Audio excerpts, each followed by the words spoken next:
নমস্কার, আমি শম্ভু, আপনাদের হোস্ট, বাস্তু এক্সপার্ট এবং নিউমরোলজি স্পেশালিস্ট।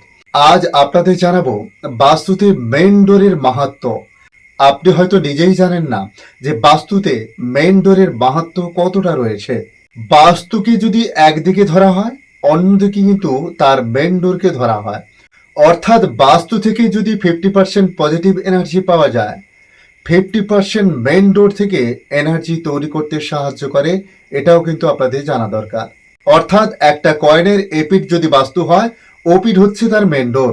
তাই মেইন ডোরকে বাস্তুতে এভাবে প্রাধান্য দেওয়া হয় বা তার মাহাত্ম্য এতটাই রয়েছে।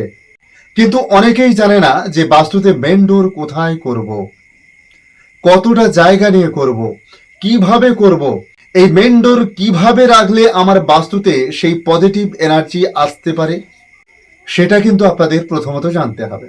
অনেকে দক্ষিণ দিকের নাম শুনলে, অর্থাৎ দক্ষিণ দিকে যদি মেইন ডোর হয় তাহলে কি না কি হয়ে যেতে পারে। আবার অনেকের মধ্যে এই ভয় আছে উত্তর দিকে হলে অনেক কিছু ঘটে যেতে পারে। আবার দেখুন, অনেকে মনে করছেন বা অনেকে বলে থাকে, বিশেষ করে বেশ কিছু বাস্তুশাস্ত্রবিদকে দেখেছে, তারা বলছে পূর্বে আপনি যদি আপনার মুখ্য দ্বার বা মেইন ডোর বানান তাহলে আপনার জীবনে সব কিছু ফিরে পাবেন। কিন্তু এটুকু মাথায় রাখুন, পূর্ব দিকে দুটো দুয়ার ছাড়া, অর্থাৎ যে 8খানা দুয়ার রয়েছে তার মধ্যে দুটো দুয়ার ছাড়া আর যে সকল দুয়ার রয়েছে সেগুলোতে যদি আপনি আপনার মুখ্য দুয়ার বা মেইন ডোর করেন, তাহলে আপনার শুধু নয়, আপনার বাড়ির যারা রয়েছে তাদের হেলথ ইস্যু শুধু নয়, ফাইন্যান্সিয়াল নানা রকম ক্রাইসিসে আপনি পড়তে পারেন। এটা আমি আপনাকে বলে দিচ্ছি, মিলিয়ে নিতে পারেন।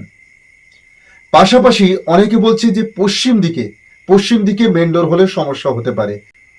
কিন্তু আমি বলছি, অনেকের বাস্তু করতে গিয়ে আমি দেখেছি যাদের মেইন ডোর পশ্চিম দিকে, সেই জায়গায় অর্থাৎ পশ্চিম দিকে যে মুখ্য দুটি দুয়ার রয়েছে সেই দুয়ারের পার্টিকুলার সেই জায়গায় মেইন ডোর রয়েছে, তাদের আমি প্রশ্ন করেছিলাম যে আপনি যেদিন থেকে বাড়ি বানিয়েছিলেন সেদিন থেকে কি আপনার মেইন ডোর এই পশ্চিম দিকের এই জায়গায় রয়েছে? বাড়ির মালিক বলল হ্যাঁ। আমি তাকে বললাম আপনি ওই দিন থেকে অর্থ কিরকম ইনকাম করেছেন? তিনি বলছেন আমি প্রথমত প্রচুর ইনকাম করেছি, কিন্তু এখন দেখছি আমার অনেক ক্ষয়ক্ষতি হচ্ছে। তো আমি তার কাছে বেশ কিছু তথ্য নিয়ে জানতে পারলাম তিনি কিন্তু অনেক জায়গায় এক্সটেনশন করেছেন, বাস্তুর বেশ কিছু জায়গা কিন্তু তিনি বাড়িয়েছেন। কিভাবে? আমরা বাস্তুতে বা বাড়িতে থাকতে থাকতে আমার প্রয়োজনে কিছুটা বাড়িয়ে নিই, যে এদিকে একটু দুয়ার করলে ভালো হয়, এদিকে আর একটা রুম যদি করা যায় তাহলে ভালো হয়, এভাবে কিন্তু তিনি বাড়িয়েছেন।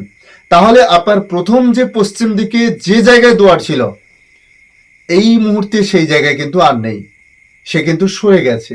অর্থাৎ তার ডিগ্রি অনেকটা সরে যাওয়ার ফলে তার জীবনে এই সমস্যা দেখা দিচ্ছে।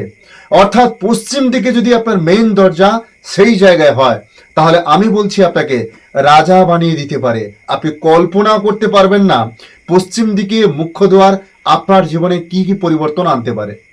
এবারে যারা উত্তর দিকের কথা বলছেন, উত্তর দিকে দুটো জায়গা ছাড়া অন্যান্য জায়গায় যদি আপনি মুখ্য দুয়ার করেন, সেক্ষেত্রে আমি বলবো শুধু হেলথ ইস্যু নয়, বিশেষ করে আপনার বাড়ির মহিলা মেয়েরা যারা রয়েছে তাদের হেলথ ইস্যু দেখবেন অনেক বেশি লক্ষ্য করা যেতে পারে। শুধু তাই নয়, আপনি যদি কোনো বিজনেস করেন, সে বিজনেসে দেখবেন আপনি ধীরে ধীরে নিচের দিকে যাচ্ছেন, অর্থাৎ আপনি আপে নয় আপনি ডাউনে আসছেন। আপনি যদি কোনো জায়গায় চাকরি করেন সেখানে দেখবেন আপনার সম্মানহানি হতে পারে। তাহলে এই বিষয়গুলো কেন বলা হচ্ছে, কেন মুখ্য দুয়ারকে এত প্রাধান্য দেওয়া হয়, আপনারা ধীরে ধীরে বুঝতে পারছেন। এবারে অনেকে যারা ভয় পান দক্ষিণ দিকে, আমি বলছি দক্ষিণ দিকেও দুটো জায়গায় যদি সেই জায়গায় আপনার মুখ্য দুয়ার হয়, তাহলে আমি বলছি আপনি ভূমিতে দাঁড়িয়ে চাঁদ ধরার স্বপ্ন দেখতে পারেন। আপনার জীবনের পুরো ভাষাই বদলে দিতে পারে এই দুটো মুখ্য দুয়ার। পাশাপাশি একজন প্রপার্টি ডিলারকে একজন বড় বিল্ডার বানিয়ে দিতে পারে দক্ষিণ দিকের এই মুখ্য দুয়ার। তাহলে আপনারা এটুকু বুঝতে পেরেছেন, প্রতিটা দিকে দুটো করে দরজার জায়গা রয়েছে, খুব ভালো। এছাড়া যে 6খানা করে দরজা রয়েছে সেগুলোতে কি হতে পারে, কেন হতে পারে, তার অনেক বিশ্লেষণ রয়েছে, সেটা আপনাকে বুঝতে হবে। তাই আমি এটুকু বলবো, প্রথমত বাড়ি বানাতে গেলে আগে আপনাকে ভালো বাস্তুবিদের সঙ্গে যোগাযোগ করতে হবে। আপনি লাখ লাখ টাকা খরচা করছেন একটা বাড়ি বানাতে, কিন্তু একজন প্রপার বাস্তুবিদকে আপনি নিয়ে আসছেন না। একজন বাবা লোক, একজন ব্রাহ্মণ লোক বা যারা বাস্তুর কাজ করে বলে আপনার কাছে পরিচিত রয়েছে, তাদেরকে নিয়ে এলেন। তারা এমনি কিছুই জানে না, দাঁড়িয়ে এদিক ওদিক দেখে আপনার কাছ থেকে 5 থেকে 7 হাজার টাকা নিয়ে চলে যায়। কিন্তু আপনাকে জানতে হবে যে আপনার বাড়িতে কোথায় কি রাখা উচিত, কোন দিকে কি বানানো উচিত, এই বিষয়গুলো কিন্তু সবার প্রথমে আপনাকে জানতে হবে। তাই বাস্তু বানাতে গেলে প্রথমত আপনাকে জানতে হবে আপনার মুখ্য দ্বার কোথায় হবে, কোন জোনে হওয়া উচিত, আপনার জন্মছক অনুযায়ী সেটা কোথায় রাখলে ভালো হতে পারে, আপনার বাস্তুতে নেগেটিভ জিনিসকে দূর করে পজিটিভ জিনিস আনার জন্য ওই মুখ্য দ্বার কিভাবে বানাতে হবে, সেই মুখ্য দ্বার কিভাবে করলে আপনার জীবনে পরবর্তী সময় অন্যান্য কোনো সমস্যা থাকলেও সে ট্যাকেল করতে পারবে, সে কন্ট্রোল করতে পারবে। তাই বাস্তুতে এই মুখ্য দ্বার বা মেইন ডোরের মাহাত্ম্য যথেষ্ট রয়েছে, একে একেবারে ফেলে কোনো কিছু করা যাবে না।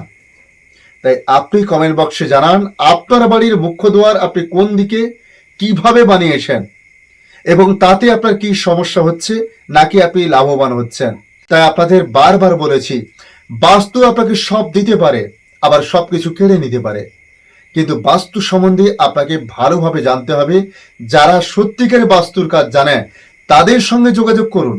আপনি কমেন্ট বক্সে লিখুন আপনার বাস্তুতে মুখ্য দ্বার বা মেইন ডোর কোন দিকে রয়েছে, তাতে আপনি কতটা নেগেটিভ জিনিস ফিল করছেন নাকি আপনার জীবনে পজিটিভ জিনিস কতটা আসছে, তাতে আমি অবশ্যই আপনাদের রিপ্লাই দেওয়ার চেষ্টা করব। আর এই ভিডিওগুলো বানানোর পেছনে আমার মূল উদ্দেশ্য আপনারা সচেতন হন, আপনারা চিন্তাধারা করুন আপনি কোথায় ছিলেন, কোথায় নেমেছেন, বা কোথায় ছিলেন কোথায় উঠেছেন, তারপরে কেন নেমে গেলেন, কেন আজকে এই পরিস্থিতি, এই বিষয়গুলো কিন্তু আপনাকে একটু চিন্তা করতে হবে। তাই আবারও বলবো, যারা এই চ্যানেলে নতুন রয়েছেন চ্যানেলটিকে সাবস্ক্রাইব করে রাখুন, একটা লাইক করুন, বেশি বেশি করে শেয়ার করুন, কমেন্টসে আপনার মতামত জানান, ভালো লাগলেও জানাতে পারেন, খারাপ লাগলেও জানাতে পারেন। তার পাশাপাশি জানাবো পার্সোনালি আপনার যদি কোনো সমস্যা বোধ হয় বা আপনি যদি কোনো সমস্যা মনে করে থাকেন, যদি মনে করেন আমার সঙ্গে যোগাযোগ করতে, তাহলে স্ক্রিনে দেওয়া নাম্বারে যোগাযোগ করতে পারেন। আজ এই পর্যন্ত, সবাই ভালো থাকবেন। রাধে রাধে, জয় শ্রীকৃষ্ণ, জয় জয় বজরংবলী। আপনাদের মধ্যে লুকিয়ে থাকা সকল পরমাত্মাকে আমার কোটি কোটি প্রণাম।